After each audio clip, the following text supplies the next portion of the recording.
Hello everyone, मेरा नाम क्षितिज चंदेरिया है और आज हम लोग मैथमेटिक्स के एक बहुत महत्वपूर्ण टॉपिक पर बात करेंगे, trigonometric functions and identities. The word trigonometry means triangle measurement. Triangle measurement एक राइट एंगल ट्रायंगल है, इसके एंगल और साइड्स के कॉम्बिनेशन की स्टडी को अपन लोग ट्रिग्नोमेट्री कहते हैं। इसमें पहली हेडिंग आती है ट्रिग्नोमेट्रिक फंक्शंस। मेन के टोटली 6 ट्रिग्नोमेट्रिक फंक्शंस हैं। Sine theta, cos theta, tan theta, cosec theta, sec theta and cot theta.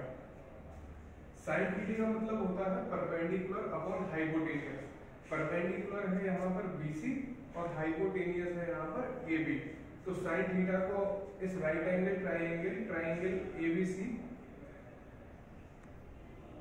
के अकॉर्डिंग इसकी वैल्यू निकाले तो यहाँ पर आएगी BC अपॉन AB। सिमिलरली अगर cos थीटा की वैल्यू निकाले तो ये होगा बेस अपॉन हाइपोटेनियस। बेस है AC और हाइपोटेनियस है AB। सिमिलरली अगर टेन थीटा के बारे में बात करें तो टेन थीटा का मतलब होता है परपेंडिकुलर अपॉन बेस। परपेंडिकुलर है BC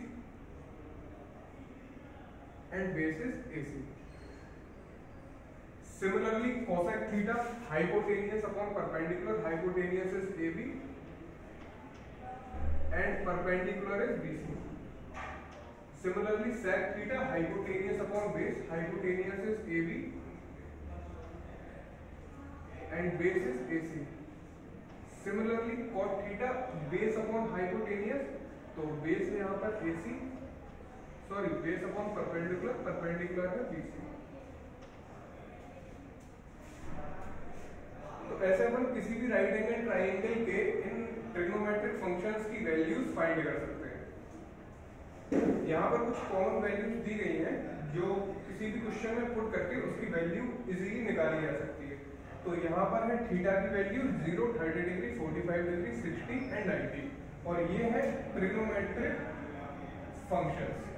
ये जो फंक्शंस यहाँ पर दिए गए हैं, so if theta is 0 then sin 0 is 0. If theta is 30, then sin 30 is 1 by 2. If theta is 45, then sin 45 is 1 by root 2. If theta is 60, then sin 60 is root 3 by 2. If theta is 90, then sin 90 is 1. Similarly, cos theta, if theta is 0, cos 0 is 1, root 3 by 2. If cos theta is 45, then 1 by root 2.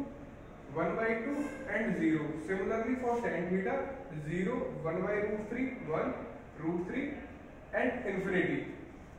तो ऐसे अपन लोग किसी भी question में इन values trigonometric functions की इन values को put करके easily उनका आंसर निकाल सकते हैं। तो इन वैल्यूज को आप रिमाइंड कर लीजिए जिससे आप किसी भी क्वेश्चन को जल्दी से जल्दी सॉल्व कर पाए।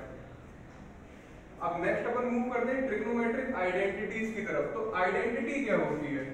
An equation is called identity if the given statement is true for all possible values of the variable in equation. अगर किसी भी इक्वेशन की सारी वैल्यू उस स्टेटमेंट को ट्रू करती है तो उस इक्वेशन को आइडेंटिटी कहा जा सकता है।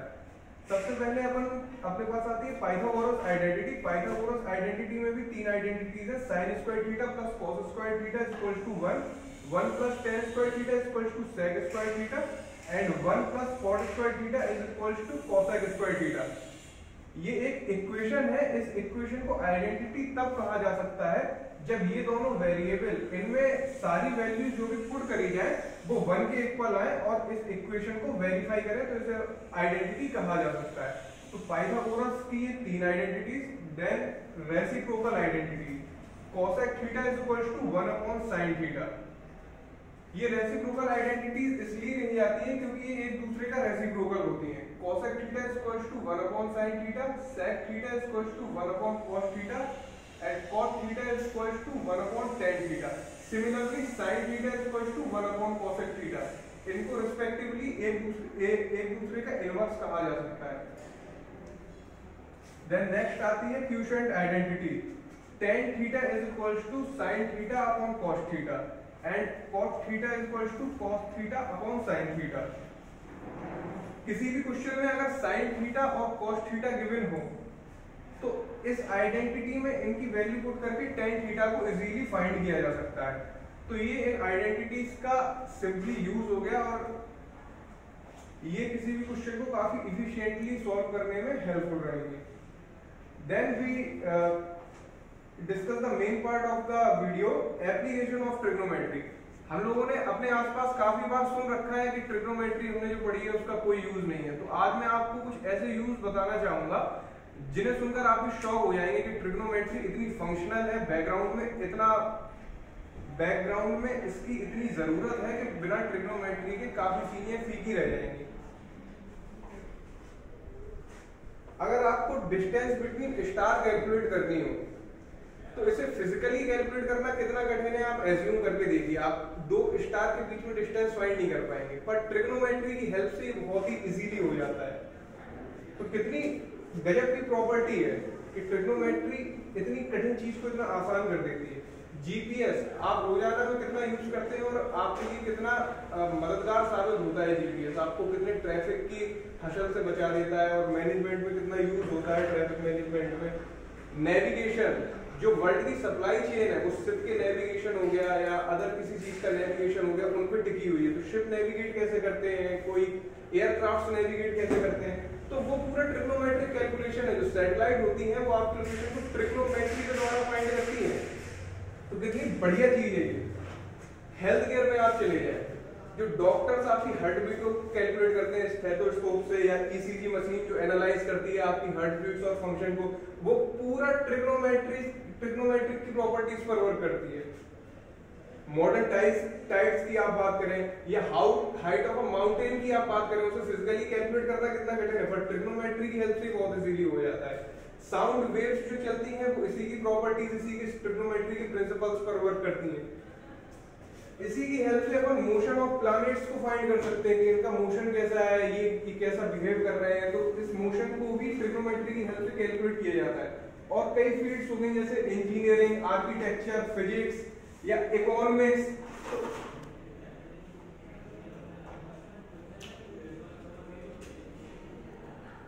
इनमें ट्रिग्नोमेट्री काफी हेल्पफुल है। तो अगर देखा जाए तो जो लोग कह रहे हैं कि डेली लाइफ में ट्रिग्नोमेट्री नहीं है, अगर उनकी लाइफ से ट्रिग्नोमेट्री हटा दी जाए या उसके वर्क्स हटा दिए जाए तो कितना कुछ खाली हो जाता है। तो ट्रिग्नोमेट्री अपना work behind the scene perform कर रही है और ये आगे भी करती रहेगी। होपफुली आप इसके इंपॉर्टेंस को समझे हो। That's my time. Thank you very much.